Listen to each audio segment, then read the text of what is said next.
接下来呢，我们要来看一下这个量子卷积神经网络的探索。好，那这里呢，为什么讲探索？因为其实呢，我们现在因为受限于这个量子环境的一些这个计算能力所以其实我们有很多事情没有办法一次到位的把它做到。好，不过呢，我们就用探索性的方式呢，把这个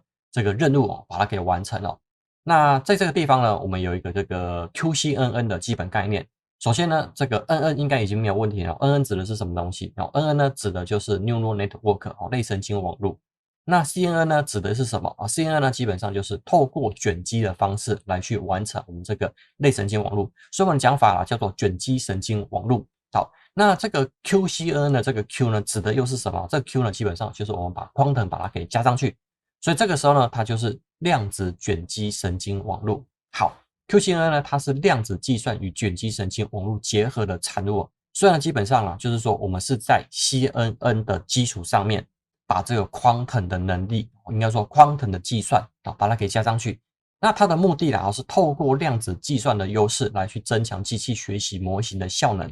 好，那当然我们要去讲这件事情之前，我们还是先回到我们这个传统的卷积神经网络来去看说，我们过往怎么来去做这件事情。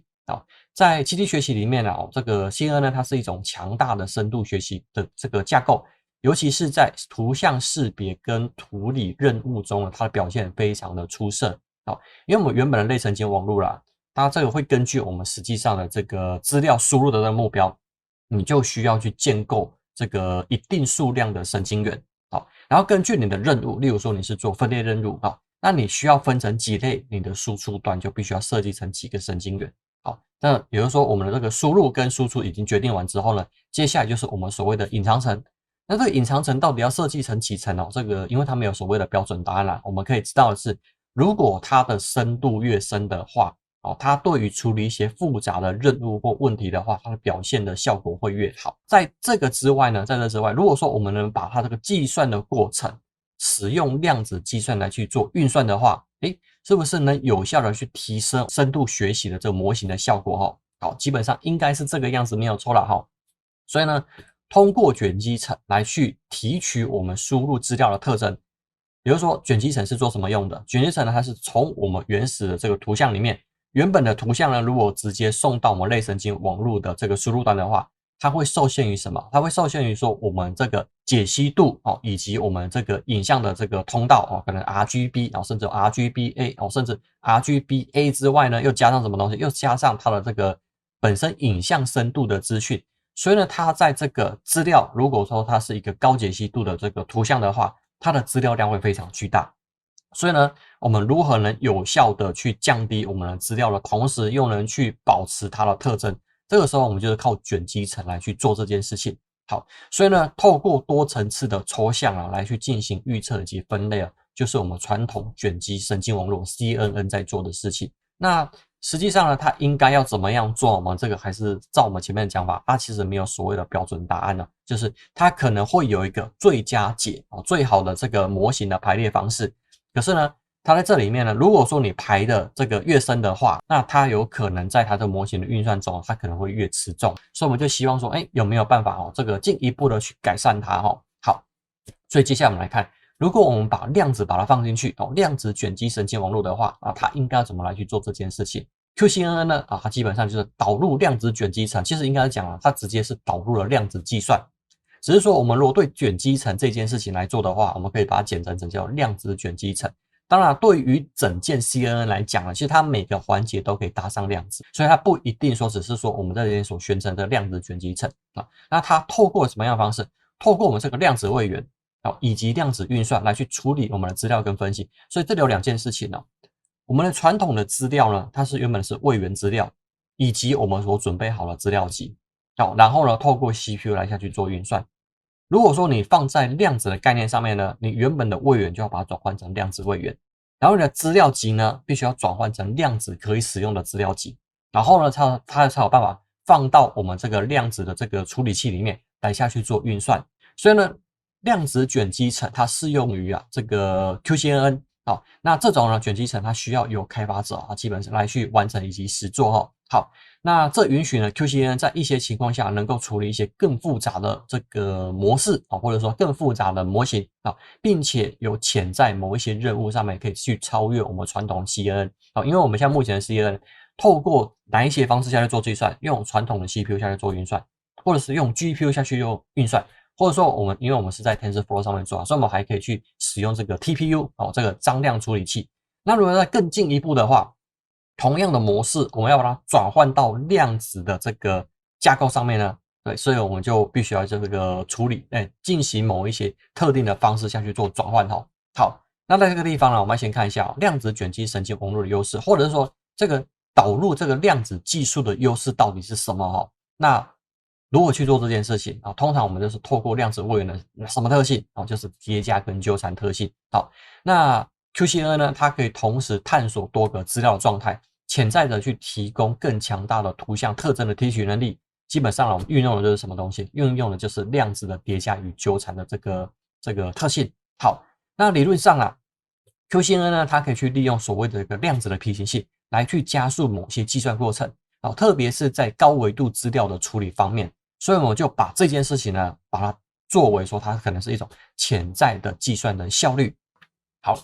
所以啦，这个实际上呢，怎么样从 CNN 走到 QCN 哦，这是从没有 Quantum 走到 Quantum 哦。好，那当然了，要讲这件事情，我们还是回到最前面了，来去看一下。如果说我们是这个一般的传统的这个卷积神经网络，我们怎么样去做这个类神经网络模型？首先呢，我们要知道几件事情啊。如果说它是这个传统的这个神经网络的话，它基本上它是属于全连接层的部分，所以它是属于最后端。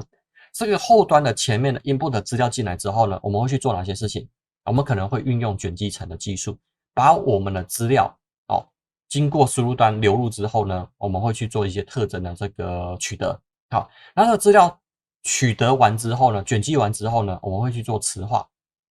那磁化的目的是什么？降低维度并且保留它的重要特征。所以呢，这个我们这个资料图像资料一进到我们这个 CNN 里面呢，我们会去做卷积，然后再去做磁化，再去做卷积，再去做磁化做几次？我们的前面讲法就是它没有所谓的标准答案了。可是呢，这个部分呢，基本上它可能有最佳解。目前的最佳解是什么比较知名的是 AleXNet 就是他们在这个影像处理大赛里面呢，这个模型它获得一个最好的这个处理的方式。那会不会有更好的方式？当然会有这个就变成说要自己下去做探索好，所以我们的这个传统 CNN 的网络就是 input 资料进去之后进这个卷积层，卷积层进去之后进磁化，磁化我们后面可能接剪辑，再接磁化，接卷积，再接磁化。最后呢，因为它去做分类任务，所以最后的那一个 output 就要接上什么东西？接上全连接层，就是传统的神经网络。接上去之后呢，再去做它的这个任务分类。好，如果说啦，我们任务分类呢是分成10类当然你有可能是分成50类。好，如果是10类的话呢，你的 output 是需要几个神经元？就是10个神经元嘛。如果是分成50类就是50个神经元。如果你要让这个分类的效果更好的话，我们的 input 是什么 ？input 是来自于卷积磁化，卷积磁化之后进到全连接层，那个是我们 input。那个时候呢，你的原本很大的资料基本上它已经降维，而且它已经保留了重要的特征在这个 input 里面。然后呢 ，output 我们确定好了 ，output 就是根据你实际上的分类任务的需求去决定。接下来里面的隐藏层到底要1层、2层、3层、4层这边的讲法啦，我们一直都是一致的就是如果深度接越深的话，它的表现效果会越好。可是这一件事情不一定说每次都要搞到很深如果你搞很深的话，你需要的运算能量就会很大虽然在某些情况下，我们可能可以用一个非常大的模型去做到我们想要的效果这个基本上我们叫做火力展示就是说，如果你发现你设计了一个非常大的东西，用了非常大的运算量，可以达到你想要的那个效果。可是呢，不要忘记，即使是小的模型，它也是有机会可以做到同样的事情。除非说，如果我们在不改变模型的情况下，我们去提升我们的运算量，怎么样提升我们运算量？从 CPU 进到 GPU， 从 GPU 进到我们的 TPU， 从 TPU 再进到我们现在准备要用 Quantum 下去做这件事情了。就是说，如果你不打算改变你的模型你觉得这个模型应该是找不到更好的，只是说这个模型它现在很大。那我们能做的事情就是提升我们的运算能力哈。好，所以呢，我们如果要这个从原本的 Cn 转换到 QCNN 里面呢，它应该要去做哪些事情呢？所以我们来先看一下啦。我们现在有讲卷积层，有讲磁化层，已经有讲这个全连接层，不是所有的这些层都可以直接转换到量子层。好，那未来应该是有机会，只是我们在现在目前这个阶段呢，我们受限于很多技术的因素影响哦。那这个也是可以对比我们以前啊，在全连接层这个 NN 的概念呢，好久以前就提出来了，很久以前就提出来。可是呢，当时的科技能力哦，当时的运算能量不跟现在没有办法相比。即使以前知道可以这样做，可是呢，没有办法真的投入这么多资源啊，或者投入这么多的运算能量，去把我们想做的东西把它表现出来。直到什么时候？直到我们现在这个时间点，因为我们现在所有东西呢，可以去做分散式运算，所有东西呢都可以上到云端上面。我们可以用一些云端资源，现在有 CPU、GPU、TPU 有这些很强悍的运算，可以把以前想过的那些方法，真的把它给实现出来。好。那对我们现在啊，我们怎么样把这些东西直接转换上去哦？所以，如果说我们要把我们目前的层啊，哪些层啊，什么卷积层、磁化层、全连接层，转换到我们的这个量子层上面呢，我们就需要先有一个好的方法啦，需要找到一个最合适的量子计算来去做我们这个量子运算哦。好，那例如说，我们现在目前可以做的事情呢，就是我们透过量子位元啊，当然我们要先把我们普通位元转换成量子位元啦。透过它的叠加以及纠缠的特性，在量子层上面进行资料特征的提取。好，什么意思？就是说，我们要原本的卷积层，把它设计成量子的模式，让它在量子层里面可以去做到资料的这个特征提取。也就是说，我们如果是把它做成磁化的版本的话，那它就能去做到降维以及保留我们重要特征，只是它是在量子的计算上面去做这件事情。好。所以呢，